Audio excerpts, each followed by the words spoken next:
ഇതെൻ്റെ ഫസ്റ്റ് വ്ളോഗാണ്. അപ്പം ഞാൻ യൂട്യൂബ് ചാനൽ തുടങ്ങിയിട്ട് കുറേ ഷോർട്സാണ് അപ്ലോഡ് ചെയ്തിട്ടുള്ളത്. ഫസ്റ്റ് വ്ളോഗാണ്. ഇന്ന് 30th മെയ് ആണ്. ഇന്ന് എൻ്റെ ബർത്ത്ഡേ ആണ്. വ്ളോഗറിനെ ബർത്ത്ഡേ വ്ളോഗ് ആക്കിയിട്ടിടാന്നുള്ളത് അങ്ങനെ പ്ലാൻ ചെയ്തതൊന്നല്ല. ഇങ്ങനെ ഒരു ഡേ വന്നപ്പോൾ അതൊരു വ്ളോഗാക്കി ഇടാമെന്ന് വിചാരിച്ചിട്ട് ചെയ്തതാണ്. അങ്ങനെ വലിയൊരു ലെങ്തി വ്ളോഗൊന്നുമല്ല, ചെറിയ രീതിയിൽ എന്താ പറയുക, ഇന്നത്തെ ദിവസം നടന്ന കുറച്ച് കാര്യങ്ങളൊക്കെ വെച്ചിട്ടെടുത്ത വ്ളോഗാണ്. എല്ലാവർക്കും എൻ്റെ യൂട്യൂബ് ചാനലിലേക്ക് സ്വാഗതം. ഇവിടെ അന്ന് ഞങ്ങൾ രാവിലെ അമ്പലത്തിൽ പോകാറുണ്ട്. പക്ഷെ ഇന്ന് പോകാൻ പറ്റില്ല. പിന്നെ എനിക്ക് കാലിന് ചെറിയൊരു പ്രോബ്ലം ഉള്ളതുകൊണ്ട് അമ്പലത്തിലേക്കൊന്നും പോകാൻ പറ്റില്ല. അപ്പോൾ രാവിലെ കുളിച്ച് അതുപോലെ തന്നെ ഒരു നോർമൽ ഡേ സ്റ്റാർട്ട് ചെയ്യുന്ന പോലെ തന്നെ ഇന്നത്തെ ദിവസം അങ്ങോട്ട് സ്റ്റാർട്ട് ചെയ്തു. പിന്നെ കാര്യമായിട്ട് അങ്ങനെ സ്പെഷ്യാലിറ്റി ഒന്നുമില്ല. പിന്നെ നൈറ്റ് 12 മണിക്ക് ഉള്ളൊരു ക്ലിപ്പിങ്സ് ഞാൻ കാണിച്ചു തരാം. അന്ന് ഹസ്ബൻഡും എൻ്റെ ഹസ്ബൻഡിൻ്റെ സിസ്റ്ററും എല്ലാവരും വന്നിട്ട് സർപ്രൈസൊക്കെ തന്നിട്ടുണ്ടായിരുന്നു. ഞാൻ എക്സ്പെക്റ്റ് ചെയ്തിട്ടുണ്ടായിരുന്നില്ല. അപ്പോൾ അങ്ങനെ ഇന്നത്തെ ഡേ തുടങ്ങി. അപ്പം ഇന്നത്തെ ദിവസത്തെ വിശേഷങ്ങൾ കണ്ടാലോ. മാരേജ് കഴിഞ്ഞതിന് ശേഷം ഫസ്റ്റ് ടൈമാണ് ഞാൻ എൻ്റെ വീട്ടിൽ എൻ്റെ പിറന്നാളിൻ്റെ അന്ന് നിൽക്കുന്നത്. കഴിഞ്ഞ മൂന്ന് വർഷമായിട്ട് ഞാൻ ജീൻ്റെ വീട്ടിലാണ് ഉണ്ടായിരുന്നത്. അപ്പം ഞാൻ ഒട്ടും എക്സ്പെക്റ്റ് ചെയ്യുന്നില്ല. ഇതിപ്പം ഒരു 12 മണി ആയപ്പോഴാണ് ജീൻ്റെ സിസ്റ്ററും എല്ലാവരും കൂടി വന്നിട്ട് ഒരു സർപ്രൈസ് ആയിരുന്നു അത്. അപ്പം ഞാൻ ഒട്ടും എക്സ്പെക്റ്റ് ചെയ്യാത്തൊരു കാര്യമായിരുന്നു. കാരണം 12 മണിക്ക് അവിടെ നിന്ന് ഇവിടേക്ക് വരണ്ടേ അവർ. പിന്നെ മഴയാണ്. ഞാൻ ഒട്ടും പ്രതീക്ഷ ഉണ്ടായില്ല. അങ്ങനെ നോക്കുമ്പോൾ ഉണ്ട് ലൈറ്റും കേക്കൊക്കെ വെച്ച് അവർ നല്ല അടിപൊളിയായിട്ട് സെറ്റ് ചെയ്തിട്ടുണ്ട്. എൻ്റെ അനിയത്തിക്ക് അറിയായിരുന്നു കാര്യം, പക്ഷെ അവൾ എന്നോട് പറഞ്ഞില്ല. ഞാൻ നൈറ്റ് ഡ്രസ്സിലാണുള്ളത്, ഒട്ടും പ്രിപ്പയർഡ് അല്ല, ഒരു മേക്കപ്പും ഇല്ലാതെ എന്താ പറയുക, അങ്ങനെ ഒരു കോലത്തിലായി.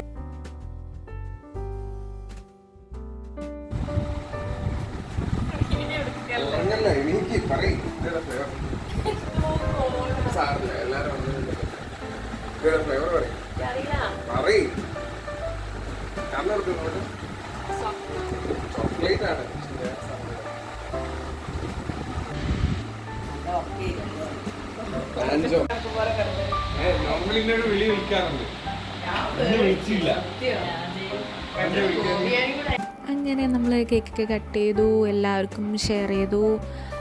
അമ്മയും അമ്മായിയും അനിയത്തിയും ജിയും എല്ലാവരും കൂടി കേക്കൊക്കെ കഴിച്ച് നമ്മൾ കുറച്ച് വിഷസ് എനിക്ക് എല്ലാവരും വിഷ് ഒക്കെ ചെയ്ത് അങ്ങനെ നമ്മൾ പരിപാടി അങ്ങനെ അടിപൊളിയാക്കി. Happy birthday. പിന്നെ അവർ കൊണ്ടുവന്ന ഡ്രസ്സ് ഉണ്ടായിരുന്നു ഗിഫ്റ്റായിട്ട്.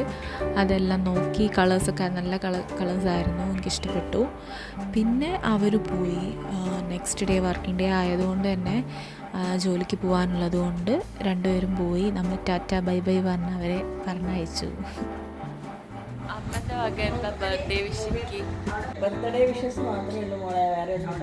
നമുക്ക് എന്തെങ്കിലും ഓർമ്മകളുണ്ടോ 1997 ഇന്നത്തെ ദിവസം അമ്മ ഭയങ്കര പെയിനൊക്കെ അനുഭവിച്ച് അങ്ങനെയാണോ, ദുരന്തമാണോ, അതോ എന്നാലും എന്തെങ്കിലും മെമ്മറി ഉണ്ടോ ഇപ്പോഴും അമ്മ ഓർത്തേക്ക്?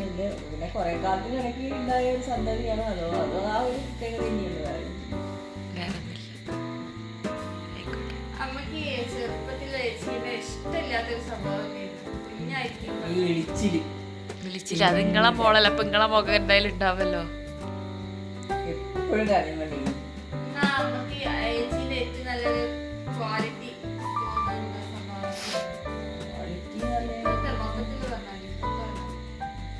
കുഴപ്പമില്ല, ഇപ്പോൾ എല്ലാത്തിനും വഴി എല്ലാ കാര്യങ്ങളും കൊണ്ടെടുക്കാൻ കഴിയുന്നുണ്ട്.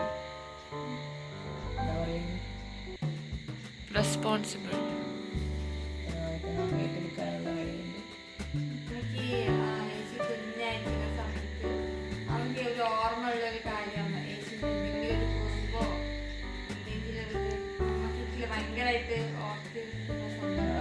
സംസാരത്തിലുള്ള ചില പശുക്കൾ മാത്രമുള്ള സംസാരിക്കാൻ കുറച്ചൊരു സംസാരിക്കാൻ കഴിവില്ലാത്തൊരു കുട്ടിയായിരുന്നു ഞാൻ. കഴിവില്ലായില്ല, ആ സംസാരിക്കുന്നതിന് ഒരു പ്രത്യേകത ഇല്ലേ. നമ്മൾ പറയുന്ന എല്ലാത്തിനും ഒരു പ്രത്യേക തരത്തിലുള്ള ഇരുമ്പ് ബക്കറ്റ്, എന്താണ് സ്പെഷ്യൽ വേർഡ്സ് അല്ല എനിക്ക് ഓരോ. ഇരുമ്പ് ബക്കറ്റ് തുരുമ്പ് ബക്കറ്റ് എന്ന് പറയൂ, ജിലേബിക്ക് ദിലീപ് എന്ന് പറയൂ. പിന്നെ ചായ, രാവിലെ കുടിക്കുന്ന ചായ, തിന്നുന്ന ചായ, അതൊക്കെ എപ്പോഴും അങ്ങനെ തന്നെയാ തോന്നുന്നുണ്ടല്ലേ.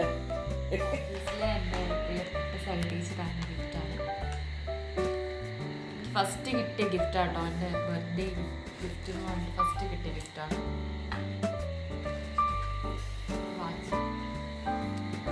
ഇഷ്ടപ്പെട്ടു. Thank you for this. നല്ല സെലക്ഷൻ.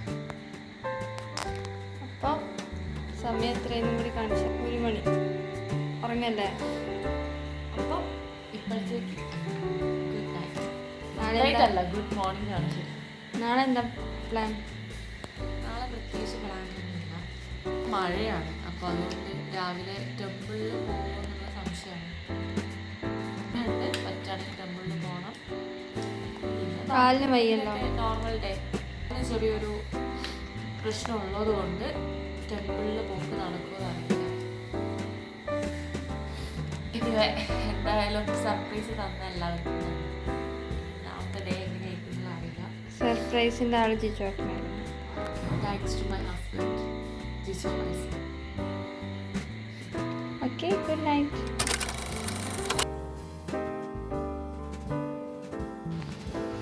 കേക്ക് തീർന്നാ?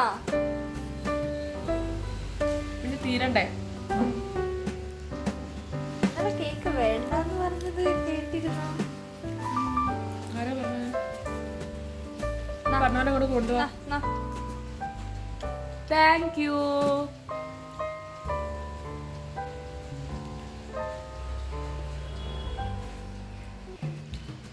അങ്ങനെ പിന്നെ ഉച്ചയ്ക്ക് ഫുഡ് കഴിക്കാനുള്ള പരിപാടിയിലേക്ക് നോക്കി. അപ്പം സാമ്പാർ ഉണ്ടായിരുന്നു, കാബേജ് ഉപ്പേരി ഉണ്ടായിരുന്നു, അച്ചാറുണ്ടായിരുന്നു, പപ്പടം ഉണ്ടായിരുന്നു. ഞാൻ ഹാപ്പി ആയിരുന്നു, കാരണം ഈ സാമ്പാറും കാബേജും ഉണ്ടെങ്കിൽ തന്നെ ഞാൻ ഹാപ്പിയാണ്. എൻ്റെ ഫേവറേറ്റ് കോമ്പിനേഷനാണ്. എന്നെ സംബന്ധിച്ചിടത്തോളം സദ്യയായിരുന്നു. ഇതാണ് എൻ്റെ സിസ്റ്ററിൻ്റെ വക തന്ന ഗിഫ്റ്റ്, ചോക്ലേറ്റിൻ്റെ ഒരു പാക്കേജ്. അപ്പം ഭക്ഷണമൊക്കെ കഴിച്ച് കഴിഞ്ഞല്ലേ, അപ്പം നമുക്കിനി കുറച്ച് മധുരം കഴിക്കാം.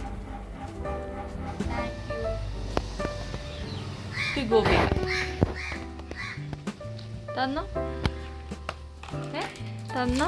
ഇത് എനിക്ക് ഗിഫ്റ്റ് ഒന്നല്ലേ? അല്ല, പിന്നെ ഗിഫ്റ്റ് തരാൻ തന്നു. മാത്രം ഗിഫ്റ്റ് തരാൻ തന്നു. ഇനി എനിക്ക് തരാം. എനിക്കെന്ന് പറഞ്ഞു തന്നു കഴിഞ്ഞാൽ പിന്നെ അത് എനിക്ക് മാത്രം. ഞാൻ അങ്ങനെ ഷെയർ ചെയ്യാൻ ഇഷ്ടപ്പെടുന്ന ആളല്ല. ഇത് ഷെയർ ചെയ്തേ പറ്റില്ല, ഞാൻ കട്ടുണ്ടാവും. അതാണ്. ഓക്കെ, അപ്പം നമുക്കിതിന്ന് എന്തെങ്കിലുമൊക്കെ തിന്നാം. ഇതിലേതാ ഫേവറേറ്റ്? എൻ്റെ ഫേവറേറ്റ് എപ്പോഴും ഇത് തന്നെയായിരിക്കും. പക്ഷേ എനിക്ക് ഭയങ്കര നൊസ്റ്റാൾജിയ തരുന്നത് ജംസാണ്. ജംസ് നമ്മളിപ്പോൾ അങ്ങനെ എപ്പോഴും കഴിക്കാത്തൊരു ചോക്ലേറ്റാണ്. പണ്ടൊക്കെ പക്ഷെ എപ്പോഴും കഴിക്കായിരുന്നു. മാമനൊക്കെ അധികം ജംസിലാണ്. 5 സ്റ്റാർ പിന്നെ കോമൺ ആയിട്ട് നമ്മളിപ്പോൾ ഇഷ്ടമല്ല 5 സ്റ്റാർ. ഫുഡൊക്കെ കഴിച്ച് കഴിഞ്ഞാൽ നമ്മൾ സ്വീറ്റ് അങ്ങനെ കഴിക്കില്ല, അങ്ങനെ വാങ്ങുന്നത്. എല്ലാം മിഠായി ഇഷ്ടമാണ്, പക്ഷെ ഫേവറേറ്റ് എനിക്ക് ഡയറി മിൽക്കിന് എപ്പോഴും ഒരു ഫേവറേറ്റ് ഇഷ്ടമാണ്. ഓക്കെ. അമ്മയ്ക്ക് ഷുഗർ ആയതുകൊണ്ട് അമ്മയ്ക്ക് വേണ്ട. നമുക്ക് അമ്മയ്ക്ക് ഷുഗർ അതുകൊണ്ട് അമ്മയ്ക്ക് ഇല്ല. എനിക്ക് പെട്ടി ഭയങ്കര ഇഷ്ടപ്പെട്ടില്ല, ഭയങ്കര കളർഫുൾ ആയിട്ട്. റെങ്കോലിയ celebration, for celebration. Nice package. അമ്മക്കില്ലട്ടാ.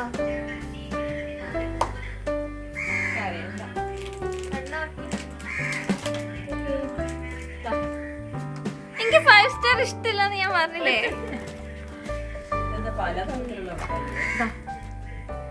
Thank you.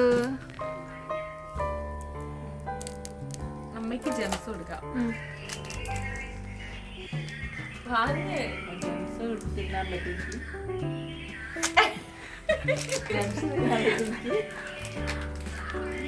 എന്ത് കൊടുത്താലും അമ്മായി വേണ്ടെന്ന് പറയും. അമ്മായിക്ക് ഒരു ഡയറി മിൽക്ക് കൊടുത്തേക്കാം. അമ്മായി ബാക്കി ഇതെല്ലാം അമ്മായി വാങ്ങിക്കോളൂ, ഞാൻ വിശ്വാസമല്ല. അമ്മായിന്റെ കൈകൾ മാത്രമേ വീഡിയോയിൽ വരാൻ ആഗ്രഹിക്കുന്നുള്ളൂ. ഞാൻ ആദ്യം തന്നെ 5 സ്റ്റാർ ആദ്യം കഴിക്കാം. എൻ്റെ ഹസ്ബൻഡിന് കൊടുക്കണം എന്ന് ഞാൻ വിചാരിക്കും. എൻ്റെ ഹസ്ബൻഡിന് വരുമോ എന്നറിയില്ല.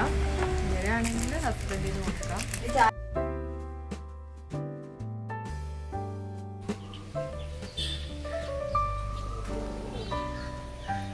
ഭയങ്കര മധുരമോ? ഞാൻ ഭക്ഷണം കഴിച്ചിട്ട് ഇത് കിട്ടാത്തതിന്റെ സങ്കടത്തിലായിരുന്നു. കുറച്ച് നേരത്തേക്ക് ബ്രേക്ക്. ഓക്കെ.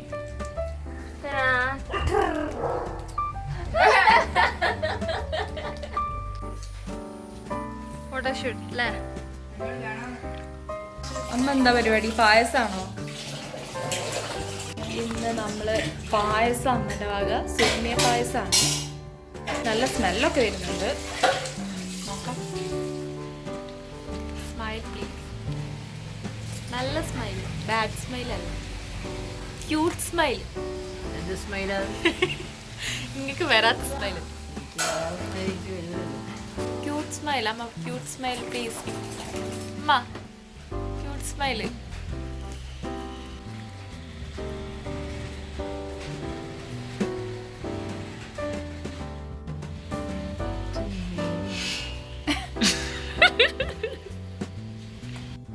അങ്ങനെ വൈകുന്നേരമായപ്പോൾ അമ്മ ഉണ്ടാക്കിയ സേമിയ പായസമൊക്കെ കുടിച്ച് അങ്ങനെ ഉഷാറായിട്ടിരുന്നു. നല്ല രസമുണ്ടായിരുന്നു കേട്ടോ സേമിയ പായസം. അപ്പോൾ എൻ്റെ ഇന്നത്തെ ബർത്ത്ഡേ വ്ളോഗ് ഇവിടെ അവസാനിക്കുകയാണ്. കാര്യമായിട്ടൊന്നും സംഭവിച്ചിട്ടില്ല. ഞാനിതേ ഇങ്ങനെ തേരാപ്പാര നടന്നു ഇന്നത്തെ ഡേ, അത്രേ ഉള്ളൂ. പിന്നെ നമ്മൾ കുറച്ച് വീഡിയോസും ഫോട്ടോസൊക്കെ എടുത്തു. അതല്ലാതെ ഇപ്പം നോർമലി ഇപ്പോൾ ഞാൻ എങ്ങനെയാണെന്ന് വെച്ച് കഴിഞ്ഞാൽ എന്തെങ്കിലുമൊക്കെ ട്രിപ്പൊക്കെ പ്ലാൻ ചെയ്യാറുണ്ട്. ബർത്ത്ഡേ ഒക്കെ ആകുമ്പോൾ ചെയ്യാറുണ്ട്. നമ്മൾ മെയിലൊക്കെ അങ്ങനെ പോകാറുണ്ട്. വെക്കേഷൻ ടൈമാണല്ലോ. ഇപ്രാവശ്യം അതൊന്നും നടന്നിട്ടില്ല. വീട്ടിൽ തന്നെയുള്ളൊരു ഡേ. വീഡിയോ ഇഷ്ടപ്പെട്ടിട്ടുണ്ടെങ്കിൽ ലൈക്ക് ചെയ്യുക, ഷെയർ ചെയ്യുക, പിന്നെ എൻ്റെ ചാനൽ സബ്സ്ക്രൈബ് ചെയ്യുക. അപ്പോൾ അടുത്ത വീഡിയോ ആയിട്ട് കാണാം.